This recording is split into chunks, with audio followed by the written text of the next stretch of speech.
one forces you. You choose your room. You choose how far you are willing to go.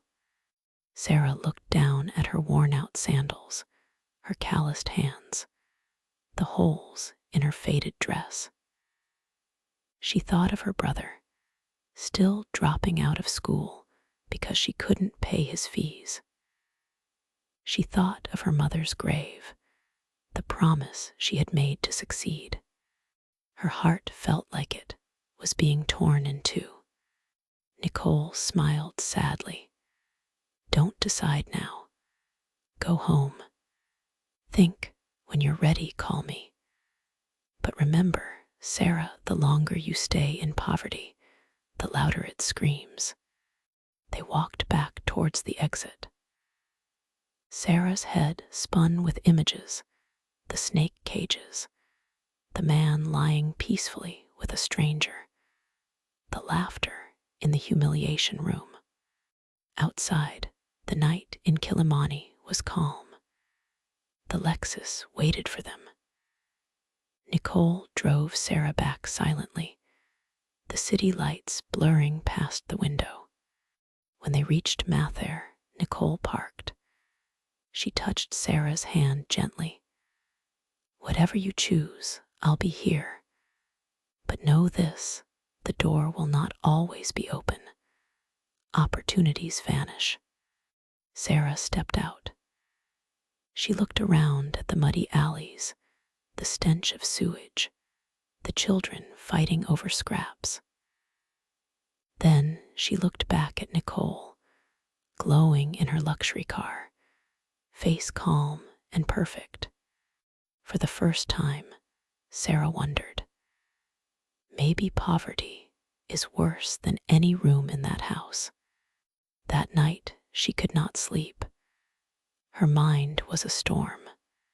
Her heart said, run away, forget it, stay pure. Her stomach said, you are tired of hunger. Her mind said, 50,000 shillings in one night. Do you know how many years it would take you to save that in Mathare? She stared at the leaking roof, listening to the drip-drip of rainwater into the plastic basin. Tears slid down her cheeks, and before dawn, she whispered into the darkness, maybe I'll go back. The following week, Sarah tried to live as if nothing had happened. She braided children's hair, sold a few second-hand blouses at the market, and fetched water for neighbors to earn a few coins. But everywhere she turned, poverty followed her like a shadow. Her brother, Brian, came home one evening with his school uniform torn. He dropped his bag and muttered, I can't go back. They sent me away again for fees. Sarah's chest tightened. She had promised him she would find a way. But how could she, when even 10 shillings for supper felt like a mountain? That night, she sat outside her shack, staring at the smoky horizon. Mathare was noisy, children crying, mothers shouting, radios playing. Yet in her head, all she heard was Nicole's voice. 50,000 shillings in one night. The thought refused to leave. By Friday, Sarah could no longer bear it. She picked up the small phone Nicole had bought her years ago and dialed her number. The line clicked. Nicole's smooth voice answered, I knew you, call. I'm ready, Sarah whispered. The Lexus came that evening. The same curious crowd gathered, whispering and pointing. Sarah avoided their eyes as she got inside. This time, she did not feel shock, only determination mixed with dread. Nicole glanced at her. Don't be afraid.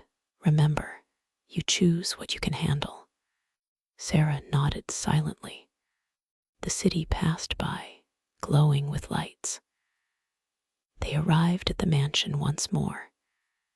Sarah's legs trembled as they stepped into the corridor. This time, the noises from the doors felt sharper: laughter, groans, muffled cries. Nicole stopped in front of the first set of doors. You can start small. The companionship rooms are easy. But Sarah shook her head. Her heart pounded in her ears. You said there's one that pays more, enough to change everything quickly. Nicole's eyes narrowed. She studied Sarah carefully. The riskier rooms pay higher, but once you enter, you cannot pretend you didn't see. You cannot wash it out of your memory. I don't care, Sarah said, her voice trembling. I'm tired of suffering. Nicole hesitated, then nodded. She led Sarah down the long corridor again. When they stopped in front of a dark wooden door, Sarah felt her knees weaken. This is one of the fear rooms, Nicole whispered. Men come here for danger. They pay 200,000 shillings for only a few minutes. Sarah's throat went dry. Nicole placed her hand on Sarah's shoulder. Are you sure? Sarah thought of Brian's torn uniform. She thought of her leaking roof. She thought of her empty pockets. Slowly, she nodded. Inside, the air was heavy and cold. Sarah froze as she saw the cages against the wall, the shadows of movement inside them. She clenched her fists until her nails dug into her palms. Nicole led her to a chair in the center of the room. She whispered, remember, you can stop. But if you stay, you will never see life the same again. Sarah's heart pounded. Every instinct screamed at her to run. But her mind whispered, 200,000 in minutes. Enough to clear Brian's fees. Enough to leave Mathare. She sat down. Her body trembled, but she stayed still. The door opened, and a man walked in. Foreign, middle-aged, eyes sharp with excitement. He paid Nicole with a thick envelope of cash before sitting down opposite Sarah. He smiled strangely, then nodded to one of the attendants. The cages opened. Sarah shut her eyes, clutching the arms of the chair so tightly her knuckles turned white. Minutes crawled like hours. Sarah's entire body felt like fire and ice at once. She wanted to scream, to bolt from the room, but she forced herself to remain seated. When it ended, she was drenched in sweat, her breaths sharp and shaky.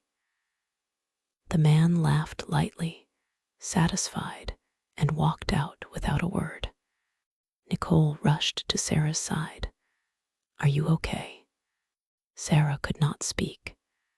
She only stared at the floor, tears filling her eyes. Nicole pressed the envelope of money into her hands. It felt heavy, with both relief and shame. 200,000 shillings, Nicole said softly. Enough to change things. That night, Sarah sat in her room in Mathare, the envelope hidden under her mattress. Her brother slept peacefully for the first time in weeks. After eating a full meal she had bought with new money. But Sarah herself could not sleep. Her body was still trembling. Her mind replayed everything again and again. She touched the envelope under her pillow and whispered, This is the price of survival. And she realized with horror she might go back again. Brian returned to school with new books, new shoes, and fresh uniform. His teachers welcomed him back warmly. The landlord, who had been threatening to throw them out, suddenly became polite when Sarah cleared 3 months of rent in one afternoon. Neighbors stared at her with suspicion and whispered, "Where did she get all that money?" Sarah ignored them. For the first time in years, she walked through Mathare with her head high. She could afford food. She could afford dignity, at least on the outside. But inside, her soul was restless. At night, when Brian slept peacefully, Sarah lay awake, staring at the leaking roof she hadn't yet fixed. She thought of the snakes. She thought of the man's strange smile. She thought of the fear that had nearly broken her. And then she thought of the envelope of money, still heavy under her mattress. It worked, she whispered to herself. It was worth it. Days passed. The money began to disappear. School fees, rent, food, helping a sick auntie, replacing old clothes. Mathare had a way of swallowing money faster than one could count it. By the 3rd week, the envelope was almost empty. Sarah's chest tightened with panic. She had tasted a life without hunger, without begging, and now poverty was knocking again. Nicole's words haunted her. Opportunities vanish. On a rainy evening, Sarah called Nicole again. Her friend answered immediately. "I was waiting for this call. I need more money," Sarah whispered, ashamed. Nicole's voice was calm, practiced. "Then you know what to do. The house is always open." That night, Sarah returned to Kilimani. She told herself she would try a different room, something lighter, something less terrifying. But the pay was smaller, and her desperation was larger. Again and again, she found herself back in the fear rooms, where the money was quick, where the price was high. Each time, she told herself it was the last. Each time, she returned. She bought new clothes. She fixed the roof. She sent Brian to a better school. She even rented a small salon kiosk to start a business. Outwardly, people praised her transformation. "Sarah is rising," they said. But inwardly, Sarah was sinking. Months turned into a year. The Lexus that had once shocked her neighbors was now her own. She wore wigs, makeup, and elegant dresses like Nicole. People in Mathare no longer whispered. They openly envied her. Yet every time Sarah looked in the mirror, she saw not beauty, but shadows.